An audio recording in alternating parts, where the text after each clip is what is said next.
And we've got more breaking news that's coming in at this point in time. This is with regards to the loan moratorium case in the Supreme Court. Now, the Reserve Bank of India has filed its affidavit in the Apex Court. The RBI has said that it can't extend the loan moratorium further, and that if any kind of extension will impact credit discipline.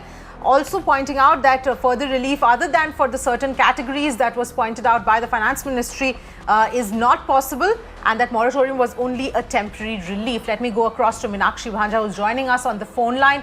Meenakshi, what can you tell us as far as the RBI's affidavit is concerned? Last time the Finance Ministry also filed its affidavit with the Supreme Court.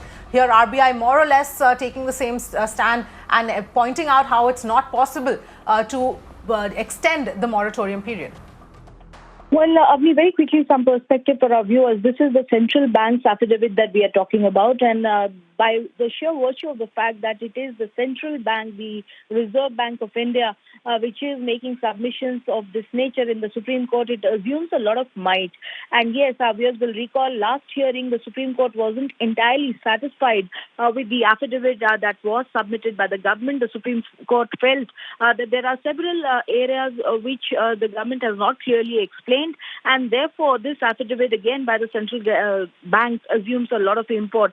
Interestingly, in this affidavit, the RBI is stating as to how, one, the court should be wary of judicially deciding matters which are pertaining to fiscal management.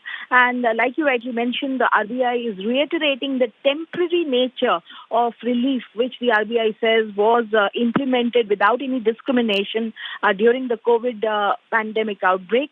And then it is going on to also state as to how financial stress management measures are not suited for being judicially decided or being subjected to judicial review. This is very important, Abni, given the fact that central government has also argued this position on an earlier occasion. But now it is the central bank, the RBI, telling the Supreme Court that this is a matter which the Supreme Court should not get into. Then it is going on to reiterate as to how the central bank, all stakeholders have discharged their responsibility in the best possible manner under unprecedented circumstances. It is also going on to state as to how the complex nature of fiscal lending issues, the Supreme Court should not allow the petitioners to seek any further judicial review of the decisions taken. Now, like you rightly mentioned, Avni, this has a lot of similarities to what the central government has also argued. The central government, remember, has been making representations on behalf of the Finance Ministry and also the RBI, and we have seen the solicitor who has batted on an earlier occasion saying that the banking sector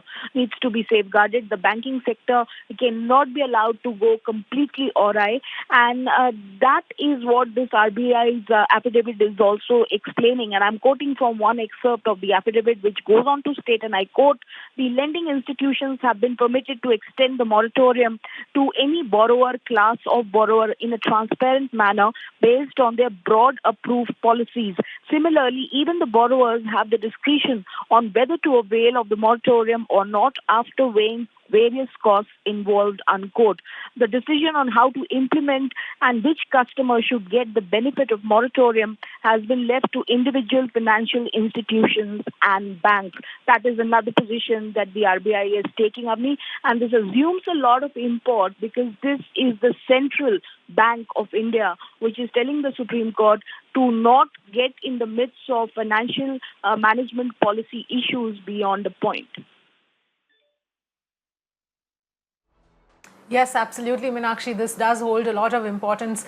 We'll, of course, have to see now the Supreme Court whether it is satisfied with this affidavit or not. Thank you so much for joining us with those details.